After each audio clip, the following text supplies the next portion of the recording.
Hello everyone, welcome back to our How to Teach Go series. In this lesson, we're going to talk about attacking by surrounding and taking Sente. So now your student more or less knows how to survive, at least on a small board, in some basic ways. But now you want to encourage them to start attacking your opponent because likely if they're playing other beginners, the other beginners will invade them and live inside their territory, and you want to teach them how to profit in some scenarios. So for this, you're going to start invading them on their side and try to teach them how to attack you. Now, how I like to explain it, this is going to be a lot of theory, but how I like to explain it is I talk to them about basically a little bit of math behind Go. Now, if you haven't taught Komi at this point, you're probably going to need to, just for the simple fact of how to take an advantage. So if you haven't taught Komi, go ahead and teach Komi and start letting them play with Komi. You can let it be 6.5. I don't think you need to adjust it on the 13 by 13 or 9 by 9 or 19 by 19 due to the fact that because the beginner will be slightly confused at different sizes, different komis. Just teach them 6.5 points or whatever the common rule set. If it changes in the future, just teach them the basic komi and then let them play on that. And don't change that because it'll be confusing.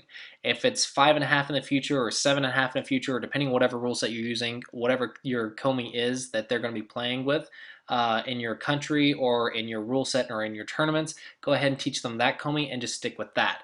I wouldn't worry about teaching or changing the komi on different size boards because it'll be confusing for the beginner for now. Let them get used to that first, master that, and then you can change it later. But anyway, now we're going to talk about my theory on how to win a Go game through math. So in this theory, we talk about basically how each stone, or the value of each stone. So let's say in theory, black plays first and black plays the biggest move on the board. It can be the corner, it can be the center, or whatever the big move is, however computers calculate it or whatever. We say black plays first, so since black's playing first, of course he's going to want to go for the absolute biggest move on the board. And then when white plays, white's going to go for the second biggest move on the board. And then black's going to go for the third biggest, white's going to go for the fourth biggest, etc., etc. And in this scenario, black has a slight advantage because black started. So black will get to the biggest move slightly first. Therefore, black will have a slight advantage. That's why we have Komi. In theory, with Komi, the game will be even. So black plays first, black has a slight advantage, but white has Komi. Therefore, if both players are constantly going for the biggest move on their turn, the game will be even, in theory. So how do we win? How do we win if the game's going to be constantly be even if both players are playing the absolute best moves? How do the top players in the world beat each other? Well, they beat each other by finding a place to make a good exchange for themselves, or by forcing an exchange that's in their favor by 1 point or 2 points, and then getting to the next biggest move after that. This means at some point during the game, one of the players will attack the other, make a locally good exchange for themselves, or an exchange that is in their favor by 1 or 2 points or by a couple points, and then they'll get back to the big move and now proceed with the rest of the game. And if you keep proceeding with the exchanges, I play the biggest move on my turn, you play the biggest move on your turn, and then etc., etc. The player who got to attack and make that locally good exchange will have the advantage over the opponent because the opponent didn't make that an exchange and the opponent has one bad exchange. So mathematically speaking, the player who attacked will have 1 or 2 points over their opponent, with all the other big moves being equal. As long as both players play the biggest move, if you can make a good exchange for yourself, then at some point and still get to the big move, then you should be winning and you should probably win the game. That is attack and defense, or the mathematical theory behind why attack and defense is so valuable. Because if you attack and make a good exchange for yourself in Sente or in forcing, and still get to that next big move, then you haven't lost anything in the big move exchanges, where your opponent plays the big move, you play the second biggest move, and they play the next biggest move, etc., etc. But you rather gained somewhere locally and then still got to that big move, so everything's equal except for that exchange, which is in your favor. So in theory, whoever attacks and gets a locally good exchange and still gets the big move will be winning. Therefore, it is important to try and take Sente when you're attacking. This is the theory behind attacking for profit. Don't attack to kill, but attack for profit. If you can kill, great. You're winning, they died, you're probably going to have a very big position, you're probably going to win the game even. But more times than not, the group will actually live because it's very hard to kill stuff, especially if your opponent read how to live before they even invaded. And that's more times the cases than not is you make sure you can live before you actually invade because invasions are dangerous. So killing an invasion or killing a weakness is actually very, very difficult. Therefore, you want to figure out how to profit by attacking them and then go get the next big move. So attacking for profit or attacking in Sente is very important. But making sure you attack for profit and still keep Sente is also important. That's actually many things that even single digit queues and even some Dawn players forget to think about is while you're attacking, yes, you're getting locally good profit. But if your profit's not bigger than that biggest move and you lose Sente, you still lost out in that fight, even if you were controlling the entire fight. If you lost Sente at the very end and your opponent gets to that next big move and the big move is bigger than what you gained, then you've lost out globally in the exchange of points. So attacking and only making a small good exchange, even if it's not locally very big, as long as the exchange is even 1 point in your favor, it's still good for you. And you can proceed to go get the big move after that. So let's think about this for a second and give your beginner an example, or you can use an example that comes up in your game. Let's say we have a type of move, and let's say I want to invade. Let's say here. Well, yes, I invaded. I took your corner. But now, let's make an exchange. And we could actually play it this way. And we play this, and you can see actually that if we play it this way, white will get Sente. And then white will go and probably do it again. But what if we change it a little bit? What if I said we can go here, and then white can go here, maybe here, or some scenario where white plays here. You might not need this example exactly. I'm just trying to set up something where you can give your opponent a little bit more locally and take Sente. The whole point is don't worry about attacking your opponent severely. You can just attack, take Sente, and go get the big move. And then you can come back and finish this situation later. So if you come back and finish it later, so let's say I played this way, and you compared it to had I finished it now. My opponent comes here, but in the other example, I got the bottom side, and in this example, white got the bottom side. The difference is actually very, very large, because if you look at the bottom side, it's whoever got there first controls like a good chunk of the board, the entire bottom half of the board, or the bottom side of the board. But the top right's still equal.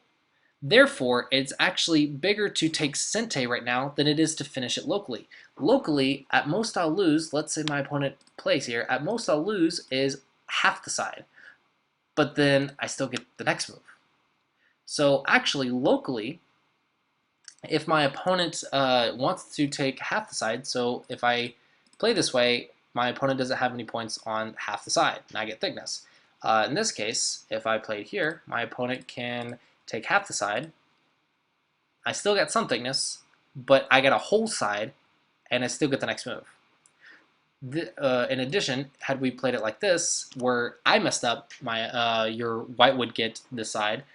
Therefore, this side is actually much bigger because it's double the value. Because if white plays, white gets the side. If black plays, black gets the side. But on the top, black didn't get the side and white did. Therefore, it's only the value as is. And that's the mathematical endgame.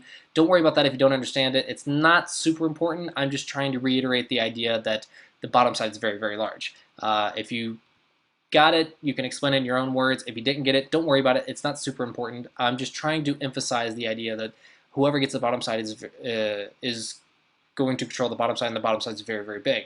And you can give up something locally, or you can play a variation that is locally not as good as another, but if you get Sente, it might be better on a global scale, or the global scale of points. This might be a confusing idea for some, and I might not be wording it perfectly, but the idea is basically Sente is very valuable, especially when you're attacking. So when you attack, it's considering who has Sente at the end of the variation is a very, very important concept. If you can find an example for this, because there's no actual one example fits all for attack and defense. So usually you'll utilize whatever games you're playing with your beginner at the time. But the examples you want to use are real games, and try and see if you can find anything. Or if you can find a good example, by all means, share it with everyone in the comments, or share it with your friends and share it with me. But the whole purpose is to tell the beginner that to pay attention to who has Sente or who gets the initiative after the fight is finished, and to think about trying to keep the initiative or keep Sente while fighting. Because if you're attacking, sometimes you will find a variation that is more valuable locally, but it loses you Sente, and it's Gote. So sacrificing a couple points for Sente is sometimes very worth it, as long as you stay strong and everything else is okay. But if you can find a way to attack your opponent and locally gain a couple points, or surround your opponent to get thickness and just gain some profit, then you want to Tanuki. So that's basically the whole purpose behind Sente. Now, the surround is a great way to keep Sente while attacking. Now, sometimes you'll try to unsettle your opponent and they'll have to run away and you'll just keep attacking, blah, blah, blah, blah, blah. But actually, if you look at this example where I just tried to steal the base or steal the ice base here first and then force them out, all of my moves were Sente. I kept Sente and I kept attacking my opponent. My opponent kept having to respond. That all is still an attack, but what did I gain? I only gained a few points on the side, but my opponent got the top side, and I only got the second line on the right side. Therefore, my opponent actually got more than he should have. Had I just played this way, then my opponent doesn't get as much on the top, at least right now, and then I can go play somewhere else. And if my opponent responds, I can always come back later and finish that. You can see white didn't get nearly as much on the top as he did had I attacked from this side. And this example, you can use this example if you want, or you can come up with your own. The whole purpose of the example is to show that surrounding is a very profitable way to attack locally, because it forces your opponent to live very small and with the least amount of points possible, and your opponent's stones will not affect the rest of the board, and your stones will. So even if you don't gain that much, sometimes just surrounding your opponent and forcing them small is good enough for an attack. And doing that in Sente is a very fantastic attack, even if you only gain a couple points, because your opponent will not gain any more in that area, and they might have been able to later in the game, or even in a few moves. And in addition to that, you will gain thickness, or maybe 1 or 2 points, or maybe 5 points, or that will potentially increase or affect the rest of the board, and it'll become very valuable later, or it will prevent your opponent from gaining value in that area later, and you will still be able to take Sente. So surrounding is a very, very effective and Sente and profitable way to attack. And that's basically what you want to teach your beginner by using as many examples in their games as you can, and just re-emphasize this idea. Surround and take Sente. Surround and take Sente. Once again, though, there's no easy example for this, so I recommend playing and then just explaining this idea in your games, and then playing another game and using this idea, and use their own games, their own attack and defense ideas as your examples, because there's no easy one example fits all scenario for attack and defense.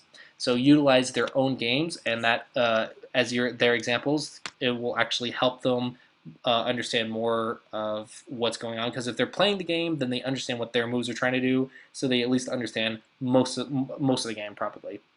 And if you just show them a random example, they won't understand it as well, but they might still get it, but they won't understand it as well as their own games, because they weren't thinking for however long they take to play a game. So they'll have more thought behind the position, so they'll understand the position better, and when you show them a better way to attack, they'll understand it more easily because it was their game.